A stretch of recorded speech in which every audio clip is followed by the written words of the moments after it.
My name is Elena Mercer. I'm 38 years old, and I used to believe that if you built something steady, something real, people would feel safe inside it. Like stability was a gift, like consistency was proof of love. Now I know stability can also be the thing someone resents in silence, until the day they decide to run. Lucas Hale and I were together for 2 years. We lived in Astoria, Oregon, close enough to the coast that the air always smelled faintly of salt and cedar, and the wind never fully stopped. It was the kind of town that made people romantic about small lives. Coffee shops with mismatched mugs, old bookstores with warped wooden floors, a harbor that looked peaceful from a distance, until you stood close enough to see how hard the current pulled. Lucas loved it here. He said it made him feel closer to the truth. Lucas was a documentary filmmaker, the kind who spoke in clean, compelling sentences even when he was just talking about dinner. The kind of man who could turn an ordinary moment into a story and make it sound like meaning was dripping from the corners of everything. His films went viral sometimes, not because they were flashy, but because he knew how to sell sincerity. He made projects about authenticity, about people finding themselves, about the beauty of breaking the rules in the name of art. And I was a senior infrastructure engineer for a renewable energy company. I worked in systems, in grids, in plans that had to hold up under pressure. While Lucas chased feelings and footage, I chased reliability, clean power for rural communities, microgrid models that could survive storms, maintenance protocols that kept whole towns from going dark. Different worlds. But for a while it worked. He brought spontaneity. I gave him stability, or at least that's what I told myself. We had routines that felt like a life. Weeknights with him editing at the kitchen table, headphones on, fingers tapping impatiently when a cut didn't feel right. Me at the counter with my laptop open, reviewing field reports, answering emails, mapping timelines for the microgrid project I was developing for communities that couldn't rely on traditional infrastructure. Sometimes he'd look up and grin, like he'd just remembered I existed. Sometimes he'd walk behind me and press a kiss to the top of my head without saying anything. And I would feel chosen, like we were building something that would last. We were even planning to buy a cabin near Cannon Beach. That part still makes my stomach tighten because it was so ordinary and hopeful. On weekends, we'd pull up listings and argue about dumb things, whether we wanted a wood stove or a fireplace, whether the kitchen should be open or closed off, which room would work best for Lucas's editing setup. Lucas wanted big windows, he said, so the light can come in like a story. I wanted structural integrity, a good foundation, no rot, no hidden mold. We joked about it like it was cute, the artist and the engineer, dreaming the same dream from opposite ends. It felt real, until it didn't. 4 months ago, Lucas's ex messaged him. Her name was Mara Quinn. I had heard her name before, always said with this careful neutrality Lucas used when he talked about anything complicated. Mara was a former war photojournalist, the kind of person people described in extreme terms. Fearless, intense, brilliant, hard to live with. She had been overseas, Afghanistan most recently, and now she was back. Lucas told me she had an idea for a climate change documentary series and wanted his input on logistics. Just input, he said, like the word itself should make me relax. He said she wanted his perspective because he understood story structure and ethics. He said she respected his work. He said it sounded like something important. I told him it sounded cool, and I meant it. Because I didn't want to be the kind of woman who panicked at the mention of an ex. Because I trusted him. Because we were 2 years in, planning cabins and talking about mortgage rates like we were already halfway married. I thought the foundation was solid. That was my first mistake. Not trusting him, but not paying attention. It didn't happen all at once. It was small shifts at first, like the temperature in a room dropping 1 degree at a time until you suddenly realize you're cold. Over the next week, Lucas started leaving earlier, coming home later. His phone always face down. His smile, thinner. He stopped asking about my work completely. That part hit harder than I expected, because Lucas used to care, or at least he used to act like he did. He used to ask questions about the microgrid project, about the communities we were building for, about the way I talked when I got excited. Hands moving, voice sharpening, brain already 10 steps ahead. Sometimes he'd tease me. "Listen to you," he'd say, smiling. "You sound like you're building the future." And I would laugh because it felt like admiration. But suddenly it was like talking to a wall. I'd tell him something about a new installation plan, a permitting issue, a design flaw we caught in time, and he'd nod, distracted. He'd say, eyes already drifting back to his laptop, like I was background noise. One night we were eating dinner, something simple, pasta I'd thrown together because I didn't have the energy for anything else. His phone lit up on the table. A message preview flashed across the screen before he could flip it over. Mara, a camera emoji, and the words, "New footage is insane." Lucas's face changed. Not dramatically, just something in him lifted, like he'd been waiting all day for that exact moment. I remember forcing a smile. "I'm glad you feel inspired again," I said, because it was the kind thing to say. The supportive girlfriend thing. Lucas didn't look at me. He just exhaled, sharp and irritated, like my voice had interrupted something important. "You don't have to sound like my dad, Elena." The words landed like a slap. Not because of what he said, but because of how casually he said it. Like I was embarrassing. Like encouragement from me was the same thing as control. My throat tightened, and I hated that it did, because I refused to give him the satisfaction of seeing it. I started. But he was already back on his laptop, editing, typing, living in whatever world Mara had dragged back into his bloodstream. I sat there for a moment, staring at him like maybe if I looked hard enough, I could find the version of Lucas who used to touch my hand under the table and ask how my day went. But that Lucas wasn't there. Not anymore. I cleaned up alone. Plates clinking too loud. Water running too hot. My hands moving automatically while my mind replayed his words over and over. "You don't have to sound like my dad." I didn't understand then what I understand now. Lucas wasn't reacting to my tone. He was reacting to the feeling of being seen clearly. Because when you live on adrenaline and attention, stability feels like judgment. That night was when I knew he was already gone. 2 weeks later, he came home late. Not stumbling drunk, not guilty looking. Just resolved. You can feel it when someone is about to end things. The air changes.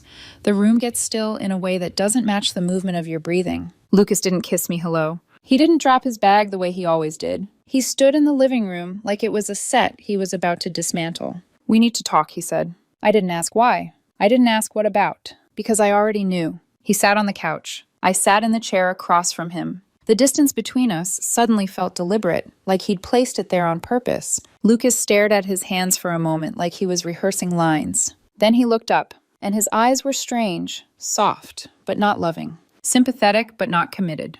"Elena, I think we should just be friends." He didn't say it like a question. He said it like a conclusion. Like the relationship had already ended in his head, and he was only now informing me of the result. He followed it immediately with the polite knife people use when they want to sound noble while they're cutting you open. "You deserve someone who's as sure about this as you are." I watched him carefully, waiting for the crack, the tremor, the moment where he admitted the real reason. But he didn't. He just sat there, looking almost relieved, as if he expected me to break down so he could feel justified. My chest hurt. Not in a dramatic way. More like a pressure building behind my ribs, as if my body was trying to hold something in place that was slipping. I nodded. "Okay." Lucas blinked. His eyebrows lifted slightly. He looked confused. "That's it?" he said. I almost laughed. Almost. Because of course that's what he wanted. He wanted tears. He wanted a fight. He wanted proof that he mattered enough to destroy me. I kept my voice flat. "Yeah," I said. "You already left. I'm just catching up." Lucas opened his mouth like he had more to say, but nothing came out. So I stood. Not fast. Not slow. Just controlled. I walked to the key rack by the door, the one we'd bought together at a flea market because Lucas thought it had character. His key was on my keyring. I slid it off, set it gently on the table. No throwing. No dramatic slam. Just the soft click of metal meeting wood. Then I grabbed my jacket. Lucas stayed sitting, watching me like he couldn't figure out what scene this was supposed to be. I didn't say goodbye. I didn't accuse him. I didn't ask about Mara, because asking would have meant he still had something I needed, and he didn't. I walked out. No yelling. No tears. Just left. I stayed at a motel that night. The kind with thin blankets and curtains that didn't fully close, letting the neon from the parking lot leak into the room like a bruise. I lay on the bed fully dressed, staring at the ceiling, waiting for my phone to buzz. A call. A text. Anything. Even anger. Anything that proved he realized what he'd done. Nothing came. The silence stretched out like punishment. The next day I crashed with a friend. And for days after that, I kept expecting Lucas to show up, to send a message saying he made a mistake, to knock on the door and look devastated. Because even though I didn't fight, part of me still believed love meant someone returned. But Lucas didn't return. Radio silence. And here's what I kept thinking about. Late at night, when my friend's apartment was dark and I could hear the refrigerator humming like a heartbeat, Lucas told me I deserved someone. Sure. But what he meant was he wanted to chase excitement, and I was too stable. Too grounded. Too boring. Mara was adventure and chaos. I was bills and retirement accounts. Maybe he was right. Maybe I wasn't exciting enough. But maybe I dodged something. Because if he could walk away that easily after 2 years, after all those weekends dreaming out loud about cabins and future rooms, what exactly was I holding on to? A version of him that only existed when it was convenient. 3 days later, I went back to the apartment to get my stuff. The place already looked wrong. Too clean. Too empty. Lucas was gone. Not just out. Gone. He had moved out completely. Every trace of him erased like he'd never lived there. His key was on the counter, next to a note. One word. Sorry. That was it. Sorry. As if you could compress 2 years into 5 letters in a period. As if I was supposed to accept that and still be his friend. I sat on the floor in the middle of the living room for a long time. Not crying. Just numb. Because the truth was, I didn't know what I was supposed to feel. Relieved? Heartbroken? Angry? Ashamed? My friend said I did the right thing. My mom said I should have fought harder. And I kept turning one question over and over in my head like a blade. Am I crazy for not fighting? Or was walking away the only thing that kept me from begging someone who didn't want to stay? That night I stared at my phone again. Waiting. Nothing. And somewhere in the silence, something cold and clear settled in my chest. Lucas didn't leave me because he found someone better. He left because he thought I would always be there, holding the life steady for him. And the moment I didn't chase him, the moment I didn't perform heartbreak for him, I stopped being useful. The strangest part wasn't that Lucas left, it was how completely he disappeared. No dramatic aftermath, no messy back and forth, no late-night texts filled with regret or confusion. Just absence. After I picked up my things from the apartment, what little was left that actually belonged to me, I drifted through the next week like someone who hadn't quite decided whether she still lived in her own body. I went to work. I sat in meetings. I nodded at the right moments. Answered emails with professional clarity, while my personal life felt like it had been erased with a clean swipe. At night, I lay on my friend's couch, staring at the ceiling, phone face up on my chest, waiting for it to light up, waiting for Lucas to realize what he'd done, waiting for him to feel the weight of what he'd thrown away. He didn't. The silence wasn't neutral. It wasn't peaceful. It was loud. It said I already moved on. I kept replaying the breakup in my head, searching for the moment where I could have changed the outcome. Should I have argued? Should I have cried? Should I have demanded explanations, asked about Mara directly, forced him to look me in the eyes and say her name out loud? My mother thought so. She called on the 4th day, her voice tight with concern masked as practicality. You don't walk away that easily from a relationship, Elena, she said. Men need to see that they matter. You don't just let them go. Let them go. As if Lucas was something I had dropped, instead of something that had slipped deliberately through my fingers. My friends disagreed. They said I showed strength, that I kept my dignity, that begging someone to stay never works anyway. I listened to all of it and nodded like I was taking notes, but the truth was, I didn't know which version of events was correct. All I knew was that I felt hollow, not broken, not dramatic, just emptied. On the 5th night, I made the mistake I'd been avoiding. I opened social media. Lucas hadn't blocked me. He hadn't unfollowed me. He had simply continued living as if I were already a closed chapter. There it was, a post from him, 3 days old. A photo of a camera rig laid out on a table, lenses, memory cards, a notebook with messy handwriting. The caption was carefully crafted, like everything Lucas ever wrote publicly. Sometimes you have to choose the truth over comfort. Starting something important with people who believe in authenticity and aren't afraid to disrupt the narrative. Mara was tagged. Her name sat there beneath his words like punctuation. The comments were full of encouragement. Artists, filmmakers, people who didn't know me and didn't need to. Someone wrote, "So proud of you for following your vision." Another, "This is what growth looks like." I stared at the screen longer than I should have. This was how it happened. Not with a conversation, not with reflection, but with a rebrand. Lucas hadn't lost anything, at least not in public. He'd gained momentum. Meanwhile, I was sleeping on a couch and wondering if I'd misunderstood my entire role in his life. I didn't comment. I didn't like the post. I closed the app, my chest tight with a feeling I couldn't name. Something between grief and embarrassment. Because it wasn't just that he'd left. It was that he'd framed leaving as bravery. As if stability were a cage and not a shared choice. As if I were something he'd escaped. That night I finally cried. Not loudly. Not in a way that felt relieving. Just quiet tears that slid down my temples and soaked into a borrowed pillow. I cried for the future I thought we were building. For the cabin listings still saved on my laptop. For the way Lucas used to look at me like I was essential before I became background noise. And somewhere beneath all of that, I cried because a small, cruel part of me wondered if he was right. If I was too safe, too predictable, Too easy to leave. The next morning, I woke up with a headache and a kind of dull resolve. I couldn't stay in limbo. I couldn't keep waiting for a man who had already chosen motion over meaning. At work, my manager pulled me aside. Nothing dramatic, just a conversation that would have felt ordinary in any other week. There's a 6-month pilot program opening up in Montana, she said. Off-grid microgrid installations, remote communities. It's challenging work. Normally, I would have said no without hesitation. Lucas and I had a life in Oregon. Plans, roots. But that version of my life no longer existed. How remote? I asked. She smiled slightly, like she already knew my answer mattered. Very. I didn't decide immediately. But that night, lying on the couch with my phone silent again, I realized something uncomfortable but undeniable. There was nothing left for me to stay for. Lucas wasn't coming back. And even if he did, I didn't want to be the woman who waited quietly while someone chased chaos. 3 days later, I said yes. I packed my car slowly, methodically, no panic, no rush. Each item placed with intention, like I was proving to myself that I could still organize a life even if it looked nothing like the one I'd planned. Before I left, I drove past the apartment one last time. I didn't stop, didn't look up at the windows. I just kept driving, because whatever version of Lucas lived there now wasn't mine anymore. And if I stayed long enough to hope,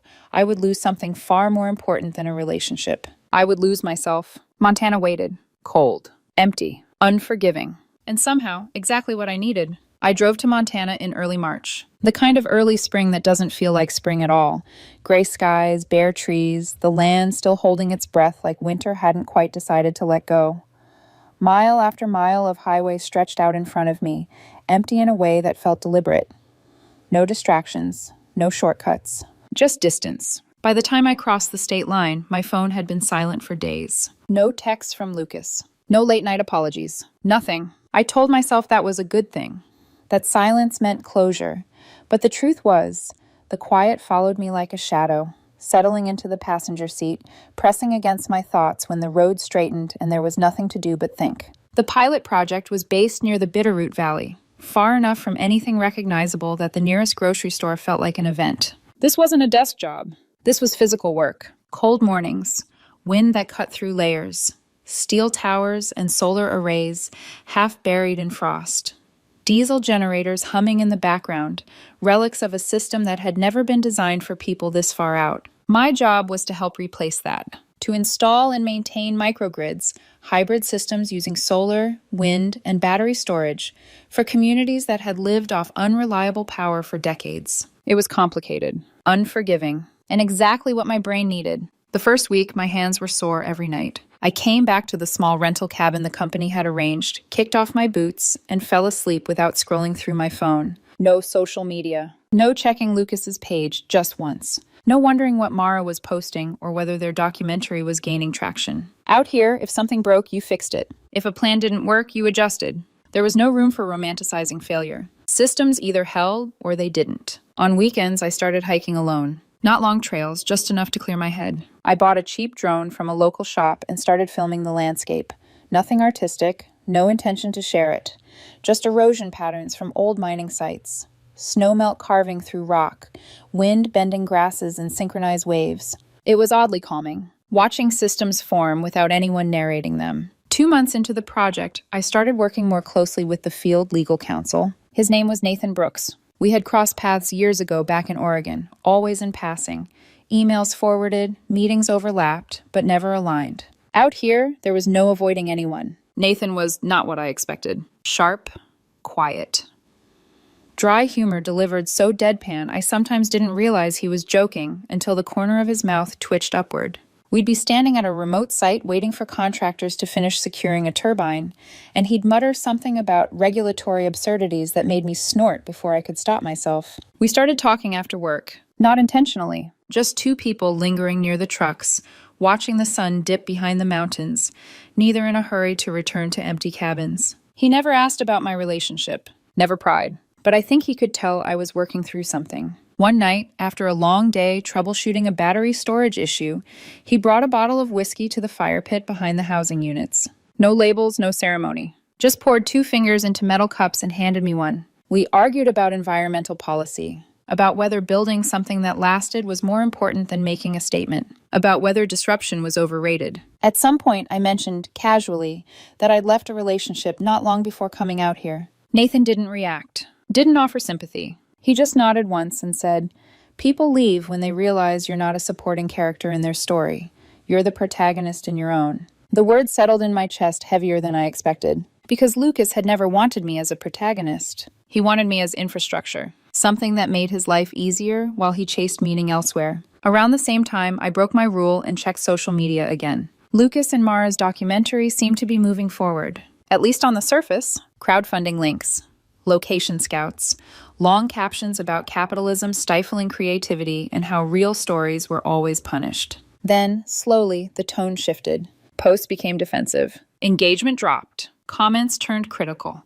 Questions about budget overruns, narrative focus, timelines. Mara responded with long emotional explanations. Lucas stayed quieter. A sponsor pulled out. Someone in the film community posted about it, tagging Mara and hinting at creative differences. I didn't feel satisfaction, just resignation. Because chaos always looks exciting until you try to build something inside it. And while their project wobbled, mine took off. We brought an experimental microgrid online for a community that had relied on diesel generators for years. The installation was brutal.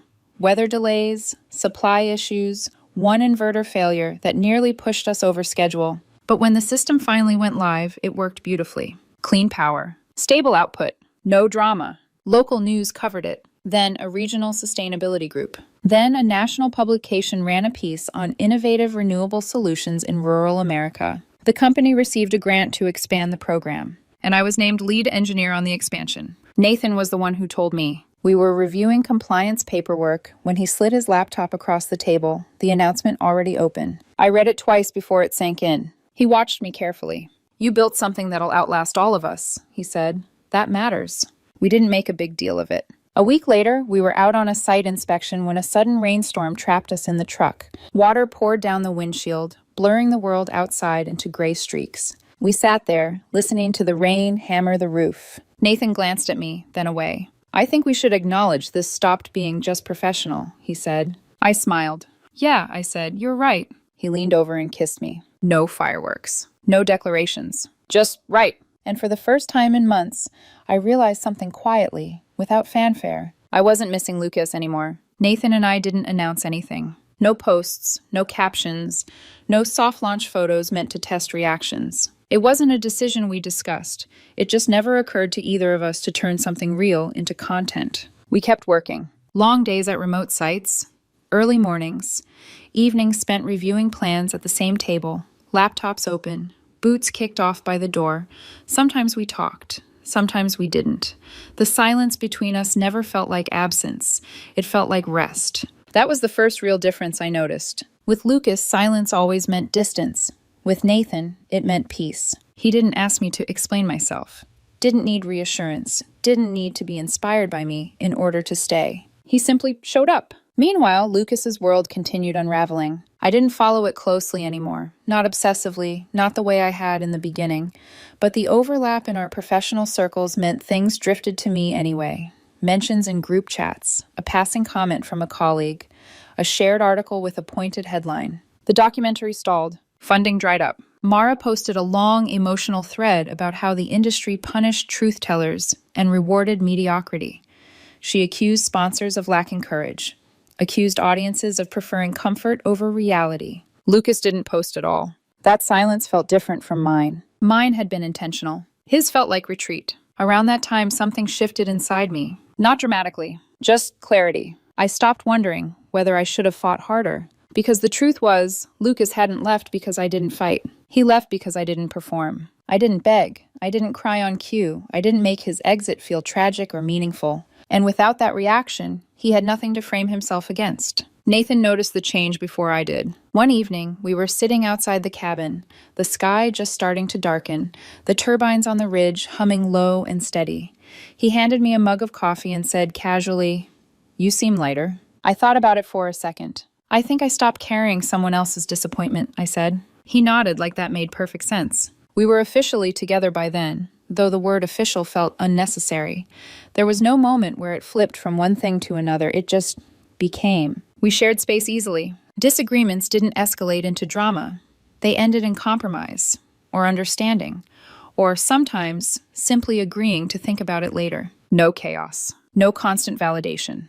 And that scared me a little at first, because I'd been trained by Lucas, by past relationships, by a world addicted to intensity, to believe that love had to be loud to be real. Nathan never made me feel like I was auditioning. He didn't watch me to see who I might become. He watched me to understand who I already was. I hadn't heard from Lucas since the note on the counter, but I knew, somewhere, somehow, he knew about Montana, about the project, about the expansion, about me. Information has a way of traveling through overlapping ecosystems, and I didn't care. Not anymore. At least, that's what I told myself. Because I didn't know yet that the past doesn't always stay quiet. Sometimes it waits. And sometimes, when you're finally standing on solid ground, it comes back to see if you'll still sink. I found out Lucas was coming back into my orbit the same way I'd found out everything else about him lately, indirectly. A message from a colleague, a forwarded email, a casual, "Did you hear?" At first, it didn't register. I was buried in reports, juggling timelines for 3 separate microgrid expansions, my brain switching between logistics and compliance without pause. Montana had a way of demanding your full attention. If you drifted, something failed. A system went down. A permit expired.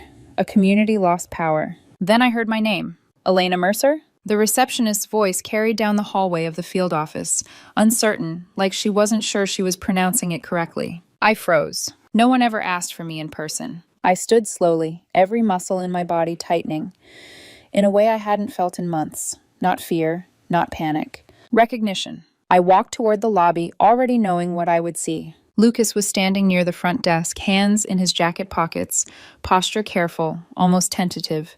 He looked smaller, thinner, like life had stopped accommodating him. Dark circles sat beneath his eyes, half hidden by the same practiced charm he'd always worn when he wanted something. "Elena," he said when he saw me, offering a small, sad smile. "Hey." For a moment I just stared. Not because I missed him, but because my body was remembering a version of him my mind no longer believed in. "What are you doing here?" I asked. He hesitated, like he'd rehearsed several answers and couldn't decide which one would land best. "I'm working on a documentary about rural resilience," he said finally. "Renewable energy, off-grid communities. I heard about the Montana program and thought it might be a good fit." Every buzzword delivered smoothly. Too smoothly. If he were here professionally, he would have gone through official channels. PR, communications. Someone whose job it was to screen requests. Showing up unannounced wasn't curiosity. It was entitlement. "You'll need to submit a formal request," I said. "Through PR. He nodded quickly. "Yeah, of course, He paused. "I thought maybe we could grab coffee too. Catch up." There it was. Not the project. Me. I should have said no. I knew that. But part of me wanted to see it through. To close the loop cleanly instead of letting the past hover like unfinished business. "I don't think that's a good idea," I said. His face fell, just slightly. "I just want to talk," he said. "No expectations." Against my better judgment, I agreed. I texted Nathan before I left. "Lucas is here. Wants to talk. I'll explain later." He replied almost immediately. "Let me know if you need backup." No jealousy, no questions, just trust. That alone steadied me more than I expected. We met at a coffee shop down the road, one of those places trying too hard to feel rustic. Exposed brick, Edison bulbs, overpriced pour-over. Lucas ordered a complicated oat milk drink. I ordered black coffee. We made small talk for a few minutes, dancing around the obvious. He asked about the project. I gave him the overview. Facts only. No emotion. Then silence stretched between us. I could see him working up to something. Finally, he exhaled and said, "You really meant it. You really let go." I tilted my head. "You asked me to." He shook his head. "I know, but I thought..." He stopped, frustrated with himself. "I thought you'd wait, or fight, or at least be angry." I held his gaze steadily. "It wasn't easy," I said. "It was one of the hardest things I've ever done. But I wasn't going to fight for someone who'd already decided I wasn't enough." His eyes filled with tears. Quiet ones. The kind meant to look sincere. "Mara left," he said. "She hooked up with a producer in Denver, walked away from the project." I felt distant, like I was watching this happen to someone else. "I tried to salvage it," he continued, "but it's falling apart. Funding's gone. The narrative doesn't work without her footage. I chased excitement, and it just..." His voice broke. "It ate everything." I nodded slowly. "I'm sorry," I said, and I meant it. but I don't think there's anything I can do." He wiped his face, embarrassed. "Are you seeing anyone?" "Yes." "Is it serious?" "Yeah." That was when something in him collapsed. He nodded, whispering, "I deserve that." We finished our coffee in awkward quiet, said polite goodbyes in the parking lot. He drove away. I sat in my truck for a long time afterward, breathing steadily, waiting for the rush of emotion everyone talks about. It never came. Instead, I felt confirmed. That night, Nathan listened while I told him everything. When I finished, he asked one question. "How are you feeling?" "Okay," I said honestly. "Better than I expected." "Good," he said. "Come home. I'm making dinner." Later that night, after I got back, we heard a car pull into the driveway. Nathan looked out the window. Lucas's car sat there, engine running, lights off. Just sitting, watching. I didn't move. Nathan grabbed a jacket and stepped outside. He told me later that Lucas claimed his car had broken down, that he was waiting for a ride. Nathan didn't believe him, but it was cold. So he invited him in for coffee anyway. They sat at the kitchen table, civil, tense. Lucas kept looking around, cataloging everything. The wood stove, the bookshelves, Nathan's case files stacked next to my equipment reports. Finally, Lucas laughed softly. "You two really work, don't you?" he said. "Like, actually understand each other." Nathan didn't hesitate. "Yes," he said, "we do." Lucas stared at his cup for a long moment, then said quietly, "Elena used to look at me like I was the most fascinating person in the world." Nathan replied evenly, "That sounds exhausting." Lucas laughed, a real one this time. "Yeah," he said, "it was." They finished their coffee. Lucas left. Nathan told me all of this when I came inside. I shook my head, a strange mix of gratitude and disbelief washing over me. "Thank you for handling that," I said. "There was nothing to handle," Nathan replied. "Some people just don't know what they have until they see it built without them." That night I slept deeply. Without dreams, without regret. Because for the first time since Lucas left, I knew with absolute certainty I hadn't lost anything worth keeping. Lucas left Montana the next morning. No announcement, no message, no final attempt to explain himself. He simply vanished again, this time without taking anything from me with him. I blocked him on social media later that day, not out of anger, out of completion. I didn't need updates, didn't need closure packaged as nostalgia, didn't need to know how he spun the story of his own collapse. That part of my life was finished. Montana moved forward the way Montana always did, unbothered by personal drama. The expansion accelerated. 3 new communities were approved for microgrid installation. Timelines compressed. Budgets tightened. Expectations raised. The kind of pressure that would have terrified me a year ago now felt familiar. Comfortable. Because pressure meant responsibility. And responsibility meant trust. I spent long days on site again, rotating between locations, troubleshooting systems, training local teams. Some nights I came home exhausted, face streaked with dust, brain buzzing with data. Nathan would already be there, sometimes cooking, sometimes still working, sometimes just sitting quietly, waiting. We didn't debrief every day, didn't dissect emotions, didn't ask each other to perform intimacy to prove we were connected. We existed together easily. That was the difference. With Lucas, love had always been something I had to maintain. Like if I stopped paying attention, stopped admiring, stopped validating, it would decay. With Nathan, love felt like infrastructure. Invisible when it worked, essential when it mattered. Months passed without me thinking about Lucas at all. Not when the regional sustainability organization featured our project. Not when the company announced plans to roll out similar systems in other states. Not when I was named lead engineer for a new division focused entirely on rural renewable infrastructure. Nathan found out about the promotion before I did. We were reviewing permits when he slid his phone across the table. "Congratulations," he said. I stared at the screen, stunned, then laughed, then just sat there. Because for the first time in my life, something big had happened without costing me something personal. No trade-off, no sacrifice, no emotional debt. We celebrated quietly that night. No photos, no posts, no champagne. Just dinner and a long walk under a sky so clear it felt unreal. When my Montana assignment wrapped at the end of the year, the company asked where I wanted to go next. I surprised myself by answering immediately. Back to Oregon. Not because of history, because of choice. Nathan agreed to relocate too.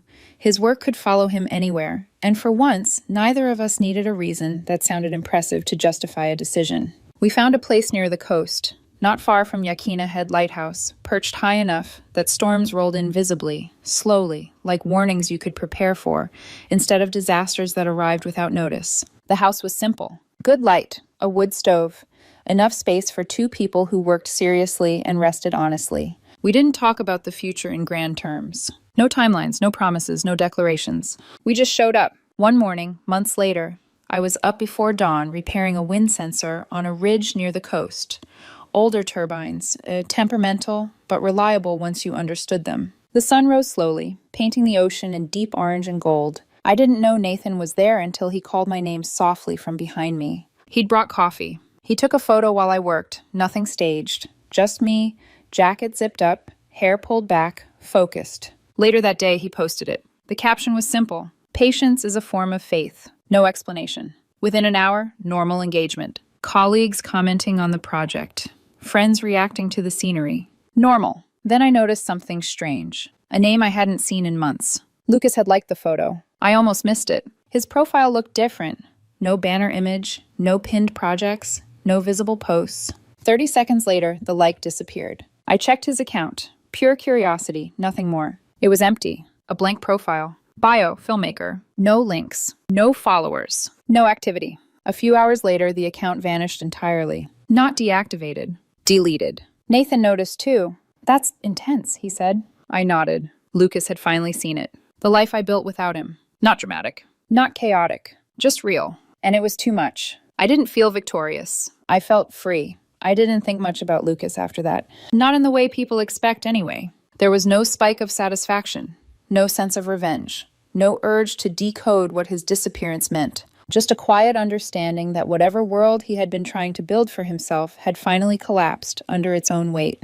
And that I was no longer standing anywhere near the wreckage. A few days after his account disappeared, Nathan and I were walking the coastal trail near our place just before dusk.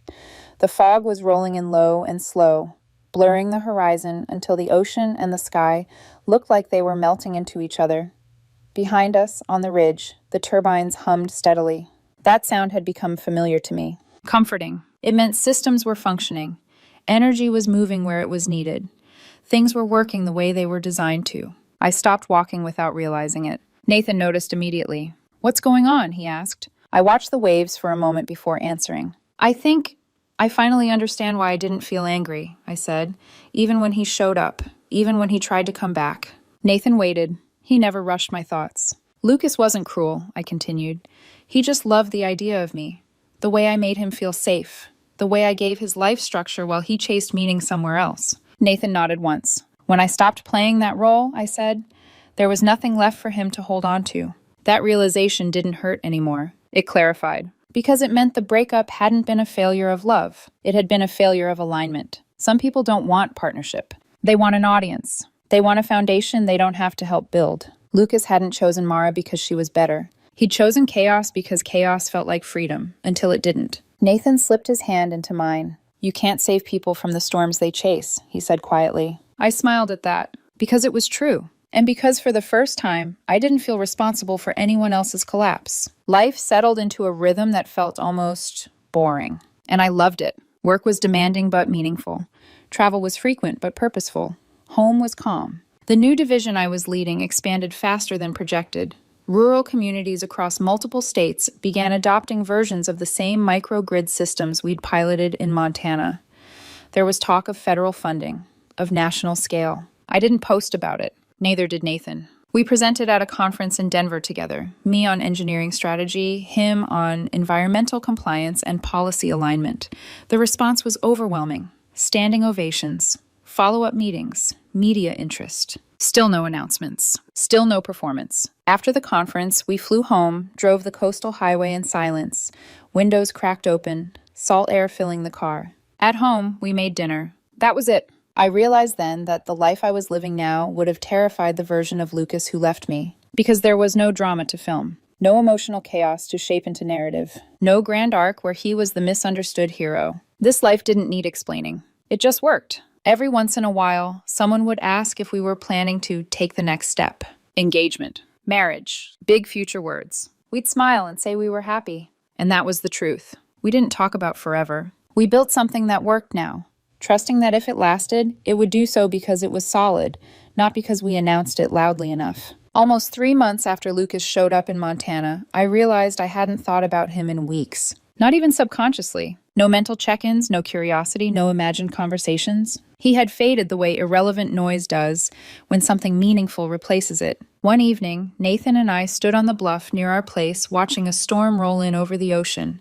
The wind picked up, tugging at our jackets, carrying the low, steady hum of turbines behind us. I listened to that sound and felt something settle in my chest. Peace. Not excitement, not adrenaline. Peace. You know what I learned this year? I said. Nathan glanced at me. That walking away with dignity isn't giving up, I continued. It's choosing not to abandon yourself. He smiled. I thought about Lucas then, not with resentment, not even with sadness, just clarity. He would probably always chase the next thing, the next story, the next feeling that promised meaning without requiring stillness.